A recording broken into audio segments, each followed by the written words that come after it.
Cold air filled the dark room. No wind, no sound. Only the soft hum of machines working quietly in the shadows, deep under the frozen mountains, hidden from the sky. A strange lab stood still, forgotten by time, and in the center of that lab, there was a chamber made of thick glass. Inside the glass was a girl. Her skin was pale like snow. Her hair floated like smoke in water. She did not move. She did not blink. Her eyes were closed like she was sleeping, but it was not sleep. She had been like this. For years her hands were pressed against her chest. Her body looked peaceful, but her heart was not somewhere deep inside her mind. A voice cried, a soft voice that said, "Why am I still here? Why does no one come? Why is it always cold outside the chamber?" Wires ran across the floor like metal snakes. Screens flashed with strange symbols. A machine beeped slowly, counting every heartbeat. One, then silence, then one again. It was the only sign she was alive. Then everything changed. Heavy footsteps echoed through the hallway, boots pressed on ice-covered metal.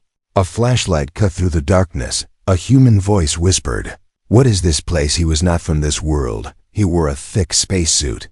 His breath fogged up his helmet. He was tired. He had been walking for hours, looking for shelter, looking for answers. He did not expect to find her. He stepped closer to the glass chamber. His light fell on her face. He froze. She looked like a statue, like something from a dream, but his eyes saw something else, a tear on her cheek. Was it ice? Was it real? He reached out, touched the glass inside the chamber. Her eyes snapped open. She saw him. She saw light for the first time in years. Her heart beat again, faster, now not just once, but twice, then 3 times. Machines woke up. Beep, beep, beep. The screen flashed red alert, life signal DTD'd. Heeman jumped back. His heart raced. He did not understand. Was she alive all this time? Was she waiting? Was she dangerous? She moved slowly. Her hand reached up, touched the glass from inside. Their fingers met a wall between them, but the warmth passed through. Her lips moved, but no sound came out.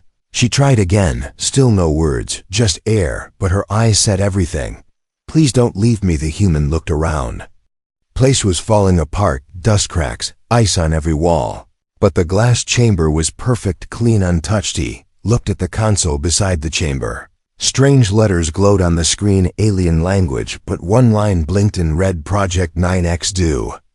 Not ADB awaken. He stepped back, confused. Should he break the rules? Should he open it? She pressed her forehead to the glass. Her breath made a small fog circle. She was shivering, not from cold, but from hope. He could not look away. Something about her felt different. She was not like the others, not a monster, not a weapon.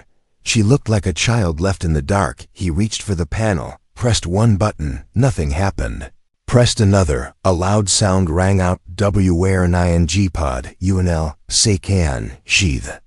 White steam poured out. Her eyes widened. She stepped back. The glass slid open. She fell. He caught her. She was light. Too light, like she had not eaten in years. Her skin was cold like metal, but soft. Her head rested on his shoulder. She whispered something. "Thank you." He could not believe it.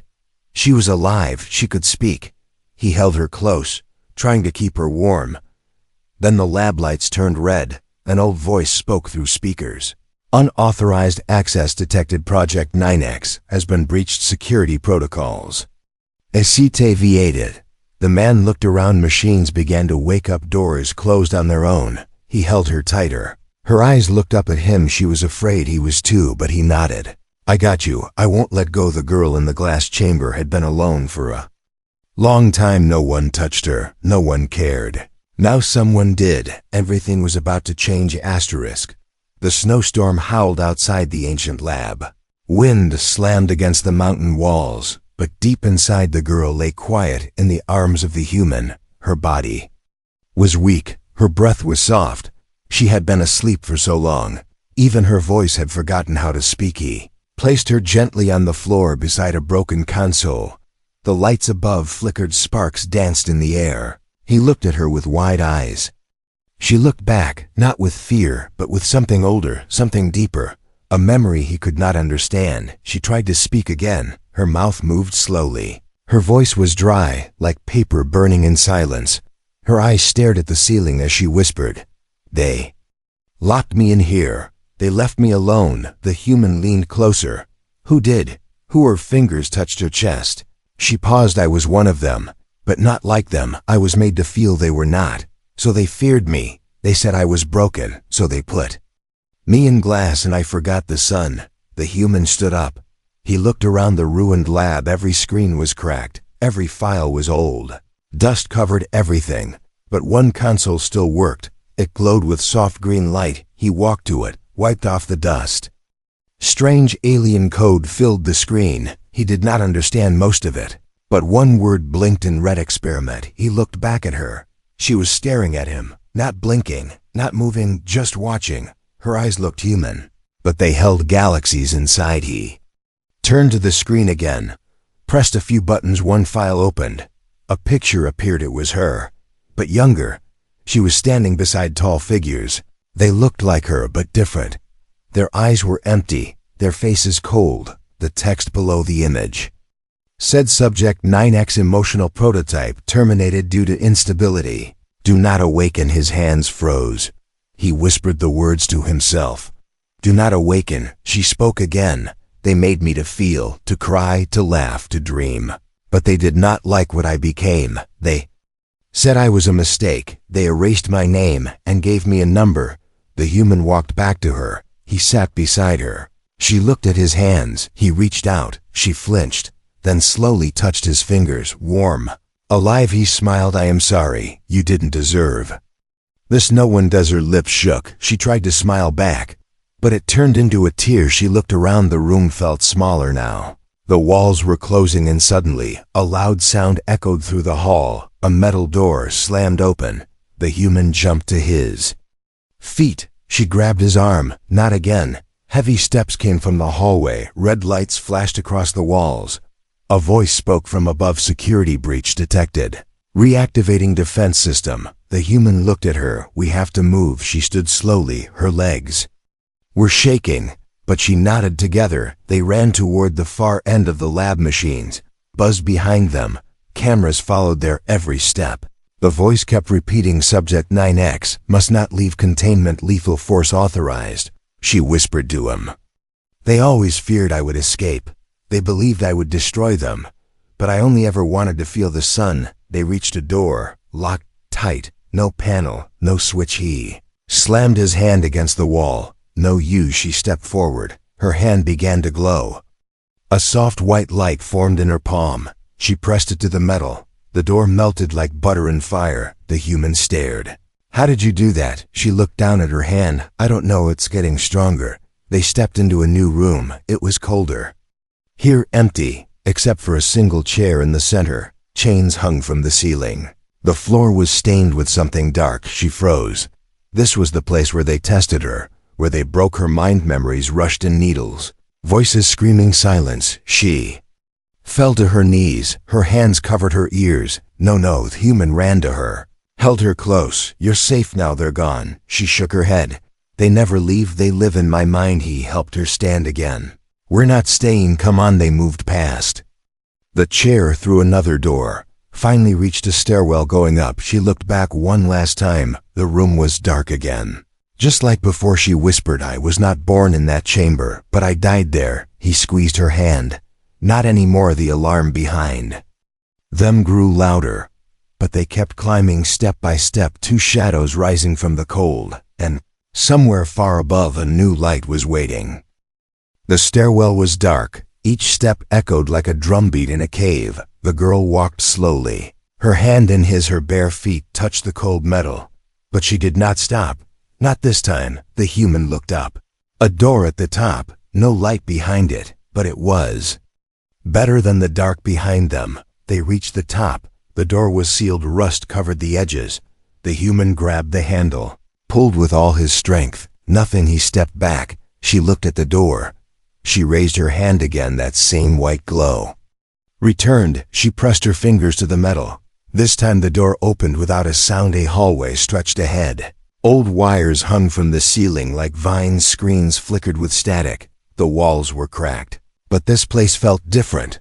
Not Cold, not cruel, she walked ahead, her steps silent, like a shadow moving through time. The human followed. His eyes never left hers. She stopped near a broken window outside. The ice field spread for miles, white and endless, but above the sky, the stars were shining. She pressed her hand against the glass. Beautiful, she whispered. He walked beside her.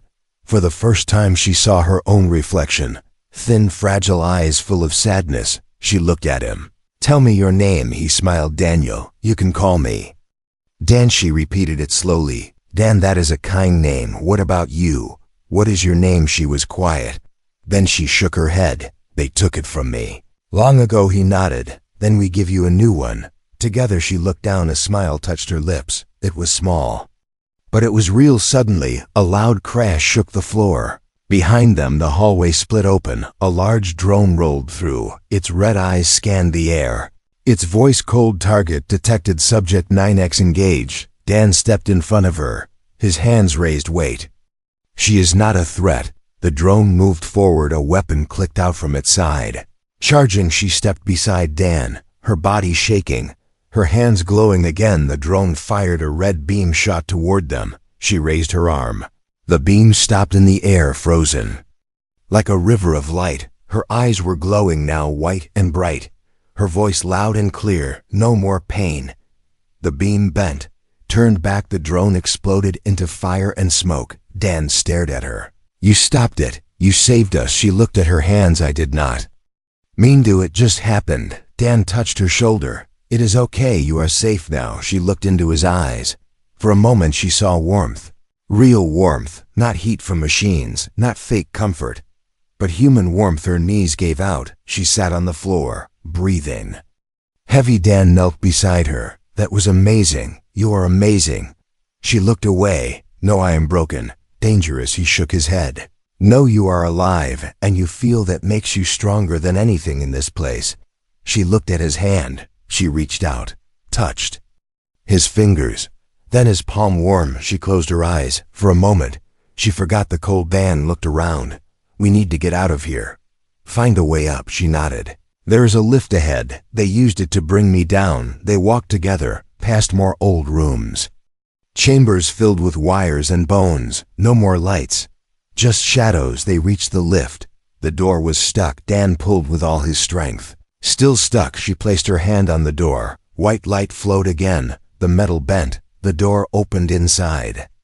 Dust covered everything, but the controls still worked. Dan pressed the button.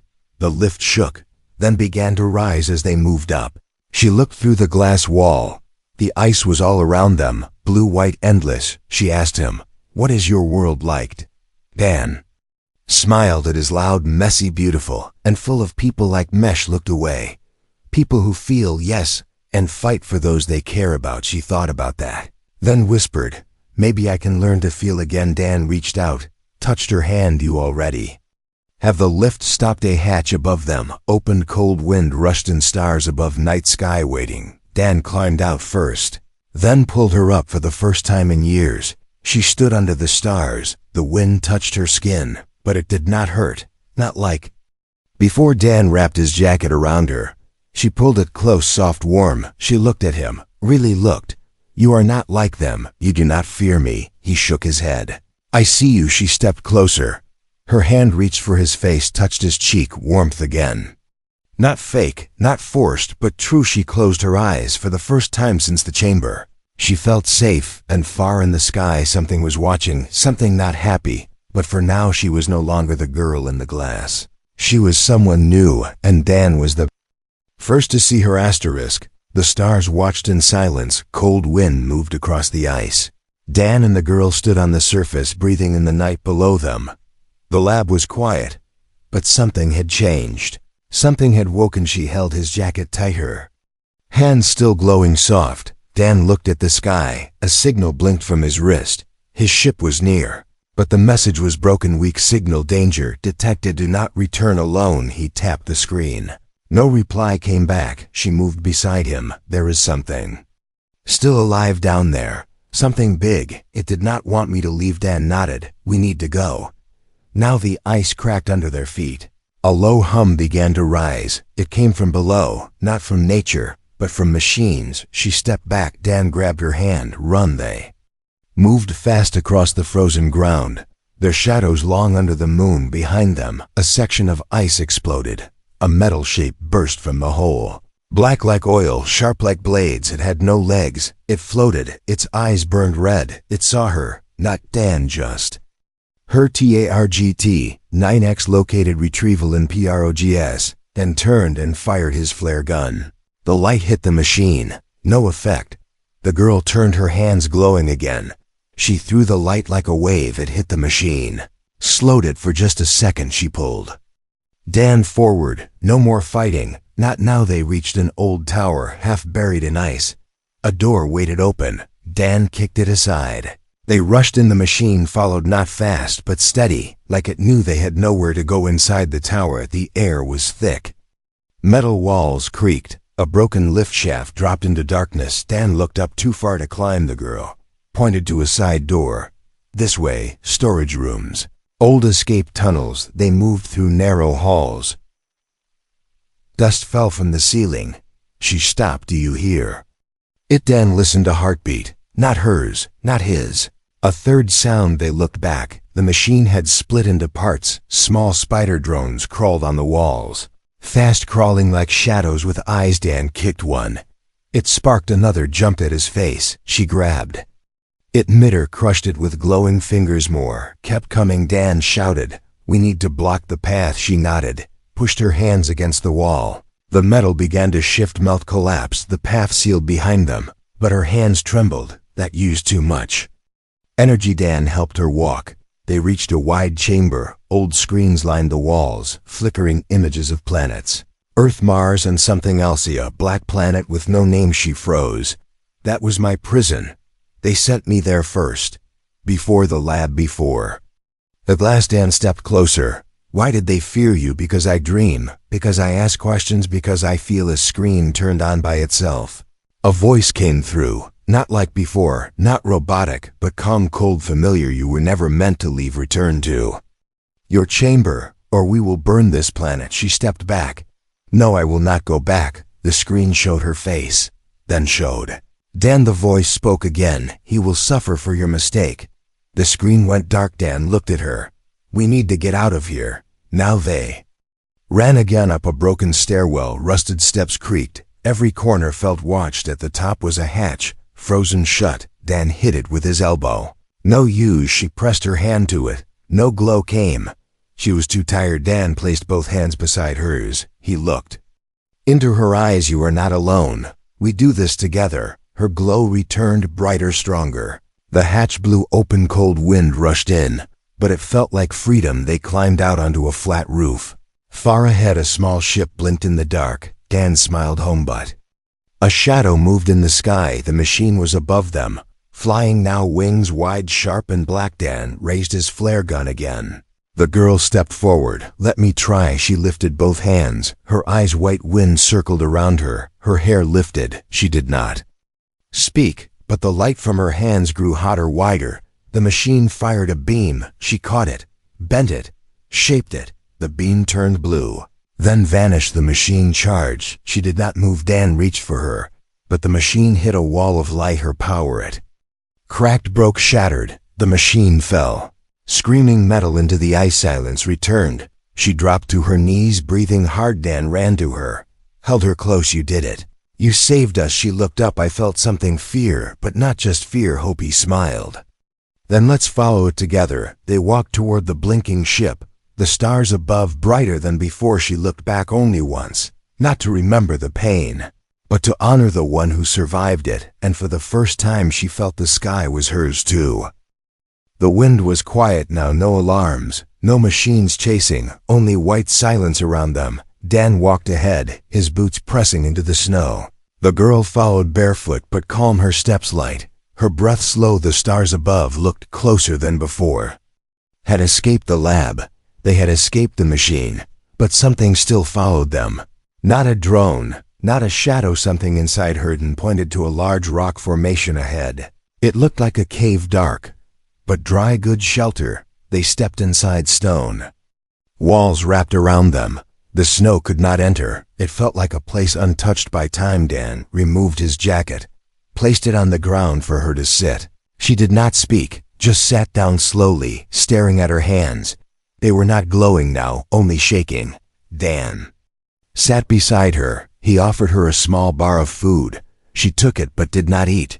She looked at the flame he lit in a metal cup. It danced gently, like it was alive. Dan whispered, "Tell me what you remember, only if you want to." She looked into the flame, not at him, at the light. There was a sky not like this one. It was red warm. The wind carried music, and I laughed. I remember laughing. Dan leaned back, his eyes on the ceiling of the cave. "Tell me more." "There were others. They looked like me, but their eyes were empty. They followed rules. I did not." One day I asked, "Why must we not feel? Why must we not cry?" He paused. "I cried that day, and they saw. They called it a virus." An Eridan looked at her face. "You are not an error. You are a miracle." She smiled.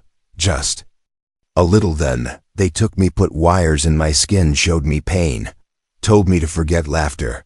"Did you forget?" She looked at him now. Her eyes were wet, not fully. Dan reached out, wiped away a tear with his thumb. It sparkled like glass. The cave was warm now. Not from the flame, but from silence. Outside the snow fell heavier. The storm was returning. Dan stood. "We should rest. The storm will pass." She nodded, curled up beside the flame, her eyes closed, but her mind stayed awake. She saw the red sky again, heard the music, but this time someone else was there. Dan. They walked together under the sun. They laughed. A memory or a dream? She opened her eyes. Dan was asleep, his face calm, breathing slow. She watched him for a long time, then stood, walked to the edge of the cave. Snow danced in the wind, each flake different, each one beautiful. She stepped out, let the snow touch her skin. It did not hurt anymore. She whispered to the sky, "Do you remember?" Mesh raised her hands, closed her eyes, let the snow fall through her fingers behind her. Dan woke up. He saw her outside, a shadow in white. He walked to her, stood beside her without a word. She looked up. "I never thought I would feel this again. Peace, stillness, cold. That does not hurt." Dan nodded. "Sometimes we have to lose everything to remember what matters." She turned to him. "Do you think your world would accept me?" He paused. "Yes. Some would fear you. Some would try to use you. But others would see you like I do." She breathed in deeply, then smiled a real smile. "This time I want to go there. I want to see your oceans, your cities, your sky. Then we find the ship. We leave this place together." She reached out, touched his hand. It was warm. So was hers. But then a sound in the distance, low, heavy, not from the wind. Dan turned. A black shape moving across the snow. Not flying, crawling, large, silent. Not the machine from before. Something older, something bigger. Dan grabbed her hand. "Run." They raced across the snow, breath white in the air. Behind them the creature moved faster. It had many legs, no face, just a wide mouth glowing blue from inside. She looked back. It was not after Dan. It was after her. They reached a frozen hill, climbed fast, slipped, climbed again. At the top they saw it, the ship, half buried in ice, but still Holden shouted, "We made it." She smiled, then froze. The creature had stopped. It did not follow. She felt something, like a memory pulling her, and turned. "What is it? That thing? It was made from us. The same creators." Another experiment, left behind. Dan stepped closer. "We can't fight it now. We need to go." She nodded, but her eyes stayed on the dark creature. She felt its pain, like her pain. "Alone, forgotten," she whispered. "One word, soon." They ran to the ship. The snow swallowed their tracks. The wind grew louder, but their hands stayed locked, their hearts louder than the storm, and the sky watched as two souls refused to freeze again. Asterisk. The wind hit harder now. Ice blew across their faces. But Dan and the girl did not stop. The ship stood ahead like a giant, in sleep, half covered in snow frost on its metal skin, yet still waiting, still alive. Dan reached the side hatch, pressed his hand to the sensor. It blinked red, frozen, locked. He cursed under his breath. The cold was too strong. Systems offline. She stepped forward, her hand glowing once more, not as bright as before, but steady, warm. She touched the panel. It melted slightly. The hatch creaked.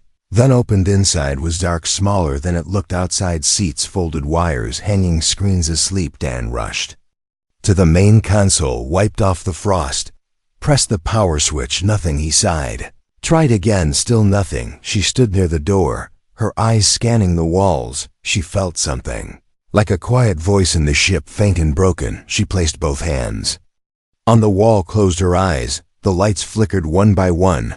Then all at once, alive. Dan looked up. You did that. She nodded. I think this ship remembers you, and it listens to me. Dan smiled.